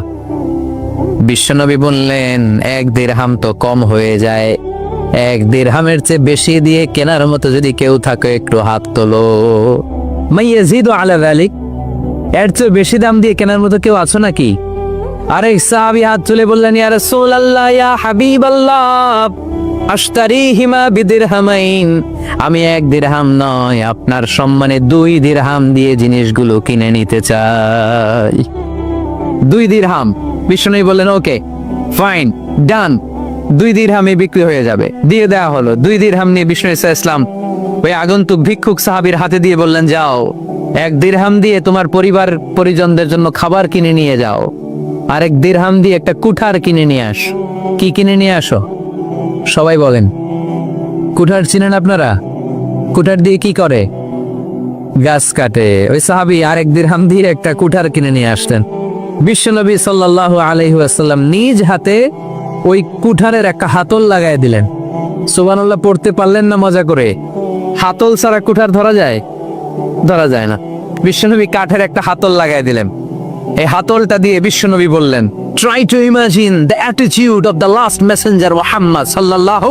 He changed the world for the better and made us better creatures. তার নাম কি? He was Muhammad sallallahu alayhi wasallam. Muhammad, mercy upon mankind, teacher of all mankind, Abul Qasim, Ya Habibi, Ya Muhammad, Ya Shafi'i, Ya Muhammad, Khairu Khalqillahi Muhammad, Ya Mustafa, Ya Imam al-Mursalin, Ya Mustafa, Ya Shafi'i al-Alamin. পড়েন সবাই। Ya Mustafa, Ya Imam al-Mursalin, Ya Mustafa, Ya Shafi' al-Alamin. He taught us to be just and kind and to feed the poor and hungry, held the wafer and the orphan child, and to not be cruel and miserly. His speech was soft and gentle, like a mother stroking her child. His mercy and compassion were most radiant when his smile was Muhammad sallallahu alayhi wasallam. Muhammad, mercy upon mankind, teacher of all mankind, Abul Qasim, Ya Habibi, Ya Muhammad, Ya Shafi'i, Ya Muhammad, Khairu Khalqillahi Muhammad. পড়েন সবাই। Ya Mustafa, Ya Imam al-Mursalin, Ya Mustafa, Ya Shafi' al-Alamin, Ya Mustafa, Ya Imam al-Mursalin, Ya Mustafa, Ya Shafi' al-Alamin. Muhammad, সুবহানাল্লাহ পড়েন। He was Muhammad sallallahu alayhi wasallam. বিশ্বনবী নিজ হাতে ওই সাহাবীর কুঠারের ভেতরে একটা হাতল লাগাই দিলেন। ঘটনা মনে আছে নাকি নাশিদ শুনে ভুলে গেছেন? ঘটনা মনে আছে সবার? তিনি হাতল লাগাই দিলেন আর বললেন, যাও, গায়ে শক্তি আছে, তাগড়া যুবক, এই কুঠার নিয়ে জঙ্গলে যাও, জঙ্গলে যে কাঠ কাটো, লাকড়ি বানাও, বাজারে যে বিক্রি করো। লা ইয়াহতাতিবা আহাদুকুম হাজমাতান ফি যাহরিহি খায়রুম মিন আই ইয়াসআলা আহাদান ফায়ু'তিয়াহু আও ইয়ামনাহু। যাদের গায়ে জোর আছে, শক্তি আছে, পরিশ্রম করে লাকড়ির বোঝা পিঠে নিয়ে বাজারে বিক্রি করা অনেক ভালো কারো কাছে হাত পাতার চেয়ে। কারণ তুমি হাত পাতলে লোকজন তোমারে দিতেও পারে, নাও দিতে পারে, কিন্তু পরিশ্রম কখনো বৃথা যায় না। What is the moral of the story? রাসূল সাল্লাল্লাহু আলাইহি ওয়াসাল্লামের এই প্রফেটিক স্টোরি থেকে আমাদের শিক্ষা কি? বিশ্বনবী বললেন, যাও, কাঠ কেটে নিয়ে আসো। লা উরিদু আন আরাকা 15 আইয়াম, সামনের 15 দিন আমি যেন আমার চোখ দিয়ে তোমার আমার আশেপাশে ঘুরঘুর করতে না দেখি। সাহাবী চলে গেলেন, কাঠ কাটতে আরম্ভ করলেন, বাজারে বিক্রি করতে আরম্ভ করলেন। 15 দিনের ব্যবধানে 10 দিরহাম নিয়ে বিশ্বনবীর দরবারে ওই সাহাবী হাজির হয়ে গেলেন। 10 দিরহাম নিয়ে হাজির হয়ে গেলেন। এসে বললেন, ইয়া রাসূলুল্লাহ, ইয়া হাবিবাল্লাহ, আমি আর দরিদ্র নাই, আমি আর ভিক্ষা করি না, আমি নিজের পায়ে দাঁড়িয়েছি, আমি স্বাবলম্বী হয়েছি, আমি অন্যান্য খেটে খাওয়া মানুষের মতো এখন উপার্জন করে আমার ফ্যামিলির চাহিদা মিটাই। পড়েন সুবহানাল্লাহ। What is the moral of the story? এই প্রফেটিক স্টোরি থেকে আমাদের জন্য শিক্ষা হচ্ছে, বিষ্ণু ইসা ইসলাম চাইলেই ওই 2 দিরহাম দিয়ে বলতে পারতেন, যাও, এটা দিয়ে খাবার কিনে খাও। দুপুরবেলা খাইতো, রাত্রেবেলা আবার জাকাতের লাইন ধরতো। তার মানে বিষ্ণু ইসা ইসলাম কাজের প্রতি উৎসাহিত করেছেন। 2 নম্বর লেসন বা শিক্ষা হচ্ছে, বিশ্বনবী সাল্লাল্লাহু আলাইহি ওয়াসাল্লাম পার্মানেন্ট সলিউশন করে দিয়েছেন, স্থায়ী সমাধান, ঠিক কিনা? আমরা প্রায় জাকাতের শাড়ি দেই, লুঙ্গি দেই, আছে না নাই? আলহামদুলিল্লাহ আপনাদের গাজীপুরে বোধহয় এগুলো নাইটাই, এখানে নাই, আছে? যদি থেকে থাকে এই ট্রেডিশন আপনারা বন্ধ করবেন। জাকাতের শাড়ি বলতে কোনো শাড়ি নাই, জাকাতের লুঙ্গি বলতে কোনো লুঙ্গি নাই। কারণ জাকাতের শাড়ি আর জাকাতের লুঙ্গি যদি আপনি বিতরণ করেন আর সামান্য সয়াবিন তেল আর চাল ডাল যদি আপনি প্যাকেট করে দিয়ে দেন, তাহলে 1 মাস পরে আবার যে সে আরেক জায়গায় জাকাতের লাইনে দাঁড় হয়ে যাবে। চিল্লা এখন ঠিক কিনা? এজন্য আপনাকে পার্মানেন্ট সলিউশনের ব্যবস্থা করতে হবে। আমি সব জায়গায় বলি যে প্রতিটি জেলার বিজনেস ম্যাগনেট যারা আছেন তারা সবাই মিলে একটা জাকাত ম্যানেজমেন্ট প্ল্যাটফর্ম গড়ে তুলুন। সেখান থেকে এমনভাবে জাকাত দিন যাতে মানুষ স্বাবলম্বী হতে পারে। স্বাবলম্বী বানানোর জন্য, দারিদ্র বিমোচনের জন্য জাকাত এসেছে, জাকাতের শাড়ি লুঙ্গি বিতরণের জন্য নয়। আর জাকাতের শাড়ি এত পাতলা, মশারি কি পাতলা, এর চেয়েও পাতলা। দেখছেন কখনো? এটারে একবার ধোয়ার পরে দ্বিতীয়বার পরা যায় না। একবার ধোয়ার পরে শাড়ির দিকে তাকাইলে শাড়ি আমনের দিকে বেসকে মেরা থাকবো। কথা বলেন ঠিক কিনা? এইভাবে শাড়ি লুঙ্গি দেয়া যাবে? এভাবে তো শাড়ি লুঙ্গি বিতরণ করলে যারা লাইন ধরে জাকাত নিতে আসলো এই আল্লাহর বান্দাদেরকে অপমান করা হয়। আর আল্লাহ বললেন ওয়ালাকাদ কাররামনা বানি আদম, আমি পুরো বানি আদমকে সম্মানিত করেছি।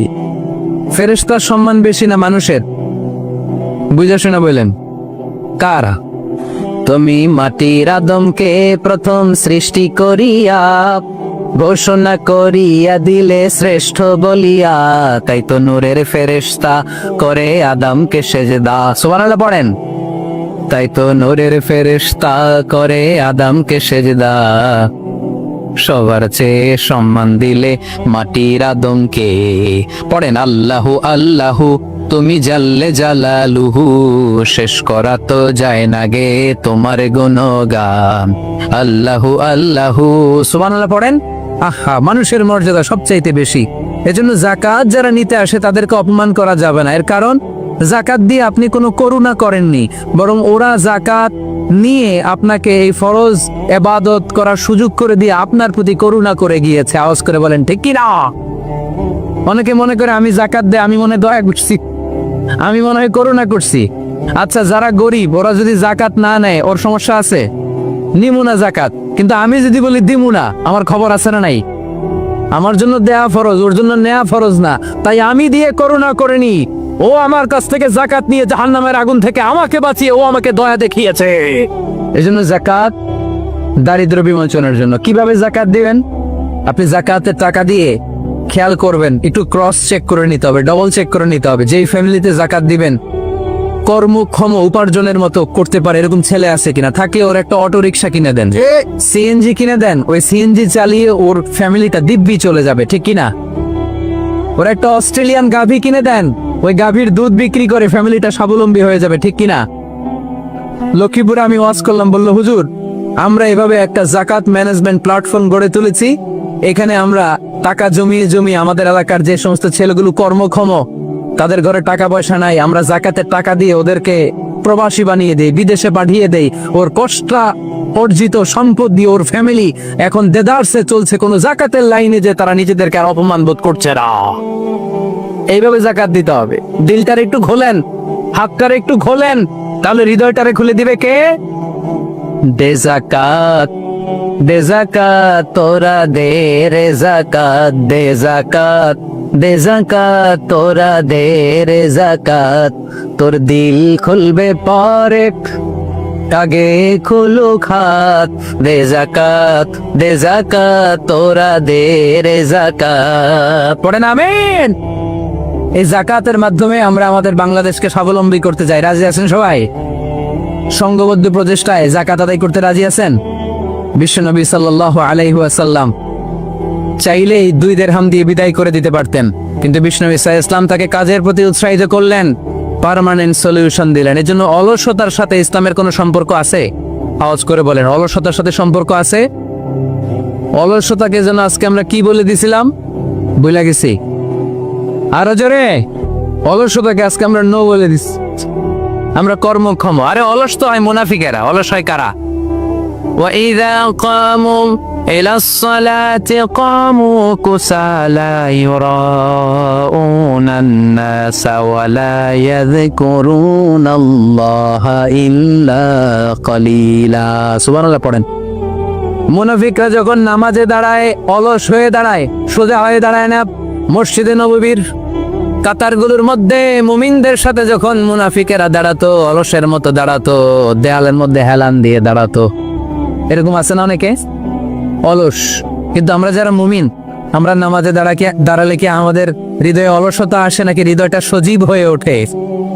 আমাদের হৃদয়কে নামাজে দাঁড়ালে সজীব করে দেয় কে? কিদুশ শাইতানু আলা কাফিয়াতি রাসি আহাদিকুম ইযা হুয়া নাম। আমরা যখন রাতে ঘুমোতে যাই, শয়তান আমাদের মাথার পিছনে অলসতার 3টা গিট মারে।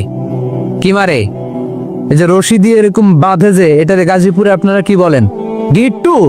হ্যাঁ, গিট্টু। আচ্ছা, তো শয়তান আমরা যখন ঘুমোতে যাই, আমাদের মাথার পেছনে অলসতার 3টা গিট্টু মারে। আমরা যখন ঘুম থেকে উঠে ঘুম থেকে ওঠার দোয়া পড়ে আলহামদুলিল্লাহিল্লাযী আহইয়ানা বা'দা মা আমাতানা ওয়া ইলাইহিন নুশুর, আমরা ঘুমালেই 3টা গিট্টু মেরে শয়তান একটা মন্ত্র পড়ে দেয়, আলাইসা লাইলুন তাওয়িলুন ফারকুদ। আরে ঘুমা, অনেক লম্বা রাত। আরে ঘুমা, অনেক লম্বা রাত। আরে আরামসে ঘুম মার, অনেক লম্বা রাত। এই মন্ত্র পড়ে 3টা গিট মারে। আমরা যখন ঘুম থেকে উঠে ঘুমের দোয়া পড়ে ফেলি, একটা গিট্টু খুলে দেয় কে? আবার ঘুম থেকে উঠে দোয়া পড়ার পরে ফাইদা তাওয়াদ্দা ইনহাল্লাত উকদা, ওয়াশরুমে ঢুকে ইস্তেনজা করে যখন আমরা ওযু করে ফেলি, অলসতার 2য় গিট্টু খুলে দেয় কে? ফাইন সাল্লাত ইনহাল্লাত উকদা, ওযু করার পরে মুসাল্লা বিছিয়ে যখন নামাজের জন্য দাঁড়িয়ে যায়, অলসতার 3 নাম্বার গিট্টুটাও খুলে দেয় কে? ফাসবাহা নাশীতান তাইয়িবান নাফস, he become enthusiastic, he become very active, he become very energetic। Vishnu ইসলাম বললেন তখন সে এনার্জেটিক হয়ে ওঠে, অ্যাক্টিভ হয়ে ওঠে, সজীব হয়ে ওঠে। তাহলে সালাত আমাদেরকে অলস বানায় না, সালাতে আমরা সজীব হই। সালাতে অলস হয় যারা মুনাফিক, তারা। চিল্লায় বলেন ঠিক কি না? এজন্য বিষ্ণু বললেন কাজে লজ্জা নাই, আমি কাজ করে খাই। মা বাসাল্লাহু নাবিয়ান ইল্লা রাআল গানাম।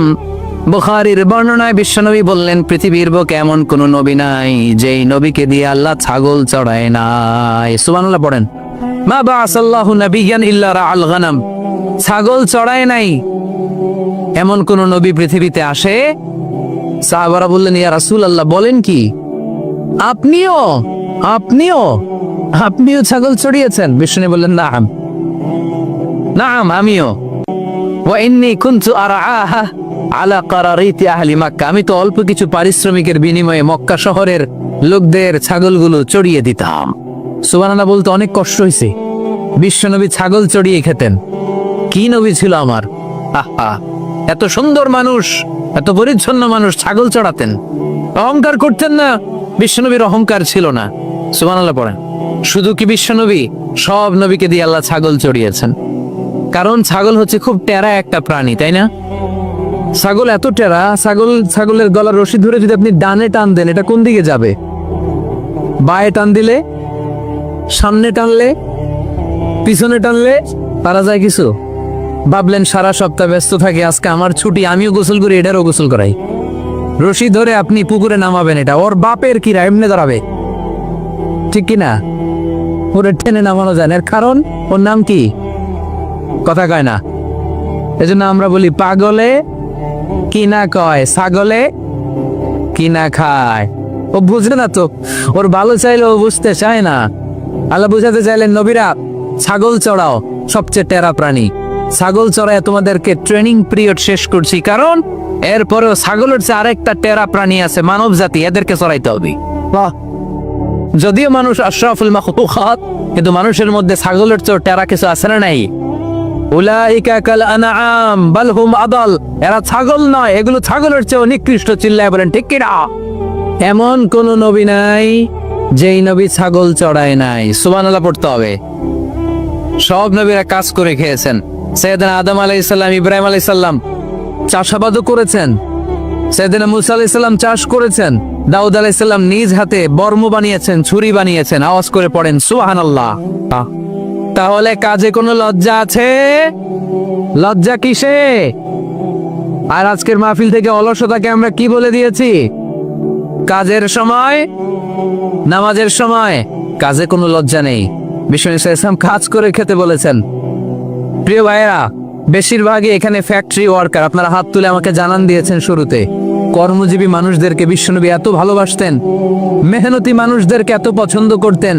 বিদায় হজের ভাষণেও বাদ যায়নি মেহনতি মানুষদের কথা। তিনি বলেছেন, খবরদার খারাপ আচরণ করবে না। নিজেরা যা খাবে তাদেরও তা খাওয়াবে, নিজেরা যা পড়বে তাদেরকেও তা পড়াবে। আতুল আজিরা আজরাহু ক্বাবলা আইয়াজিফা আরাকু, সুনানি ইবনে মাজার হাদিস। শ্রমিকের ঘাম শুকিয়ে যাওয়ার আগে তার পারিশ্রমিক দিয়ে দাও।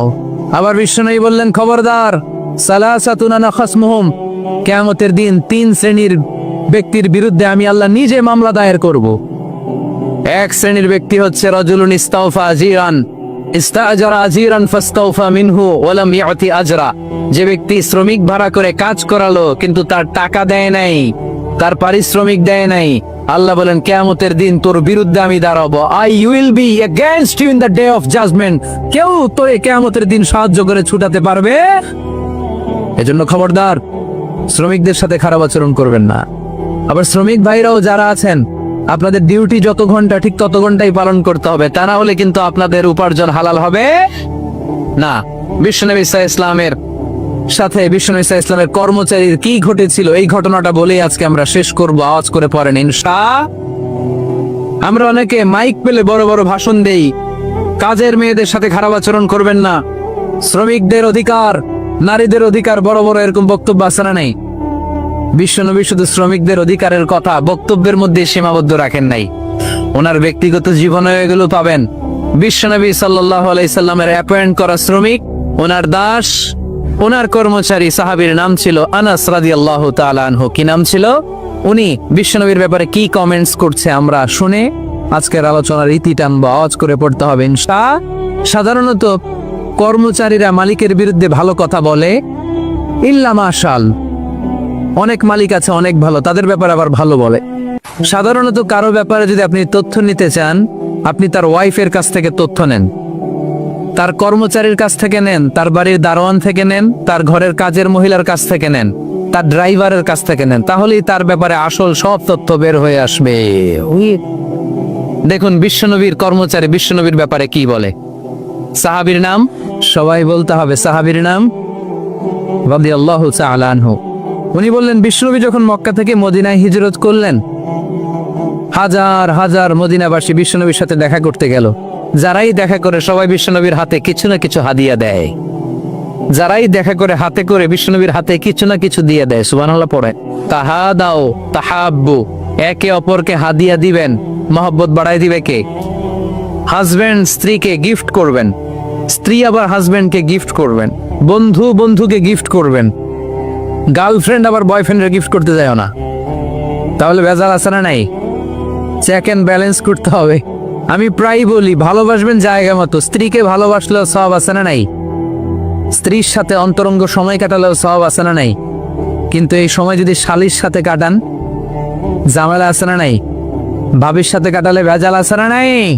যারাই বিশ্বনবীর সাথে দেখা করে সবাই বিশ্বনবীর হাদিয়া দেয়।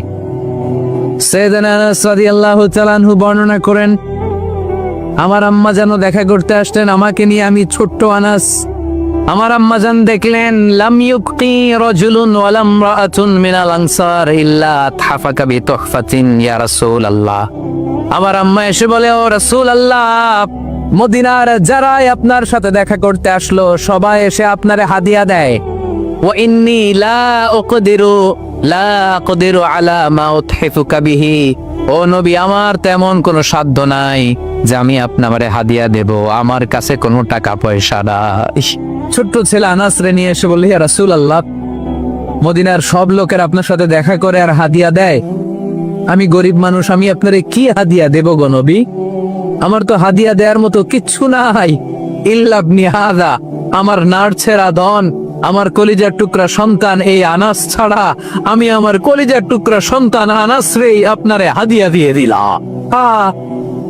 খুদ হাদা ইয়া রাসূলুল্লাহ, আমার সন্তান আনাসকে আপনি নেন। ইয়াখদুমুক মা বাদালাক, সে যদ্দুর পারে আপনারে খেদমত করবে। সাইয়েদনা আনাস বলেন, সেদিন থেকে আমি বিশ্বনবীর খাদেম, কি আর খেদমত করব, নবীর মেসওয়াক এনে দেই, জামা এনে দেই। 10 বছর খেদমত করার পরে বিশ্বনবীর খাদেমের মুখে শুনুন বিশ্বনবী কেমন আচরণ করতেন সাইয়েদনা আনাস রাদিয়াল্লাহু তাআলা আনহুর সাথে।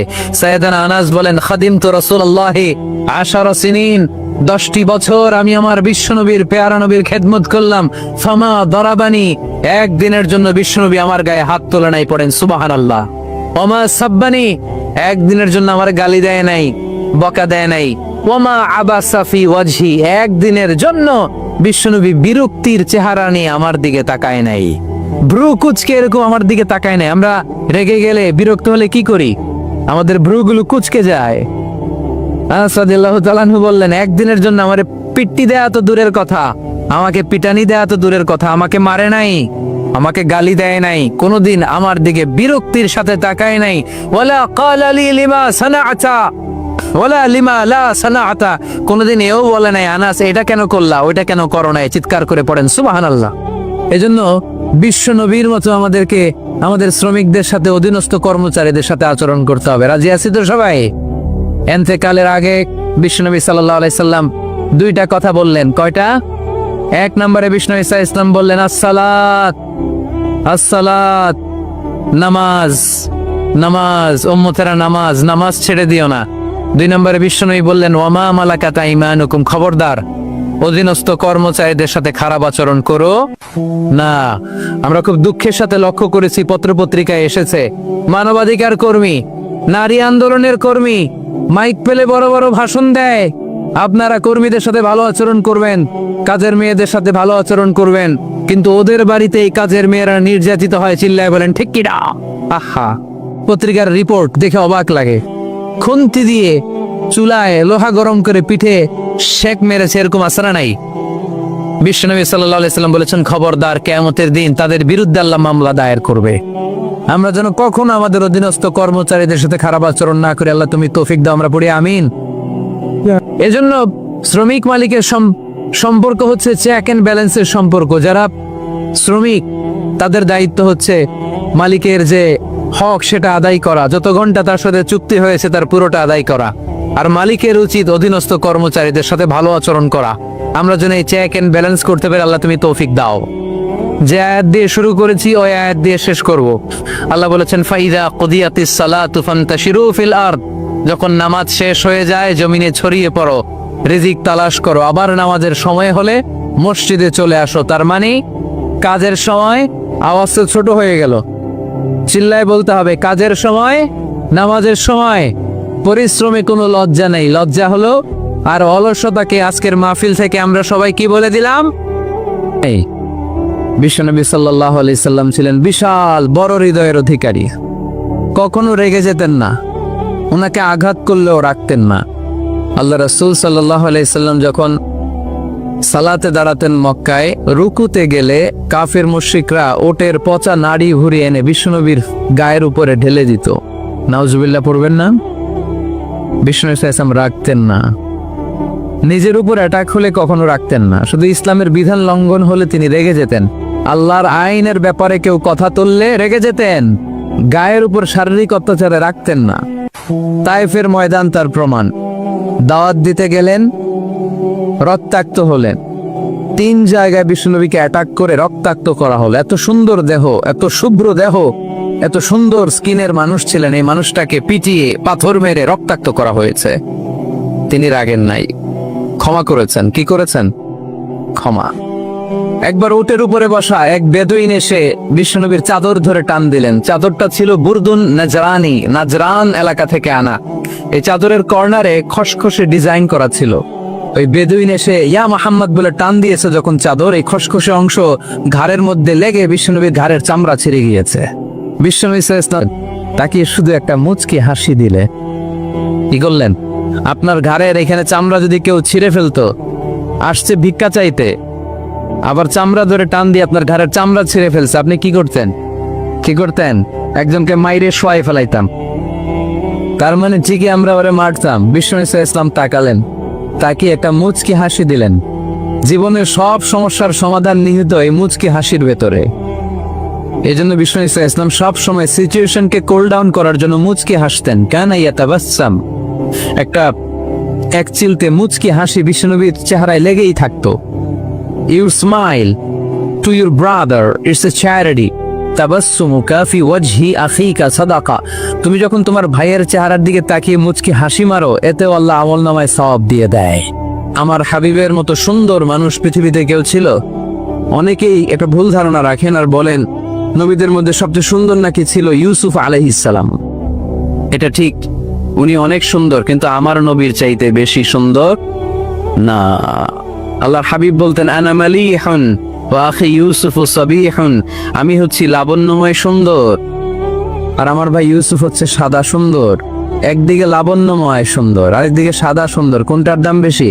লাবণ্যময় সুন্দরের দাম বেশি।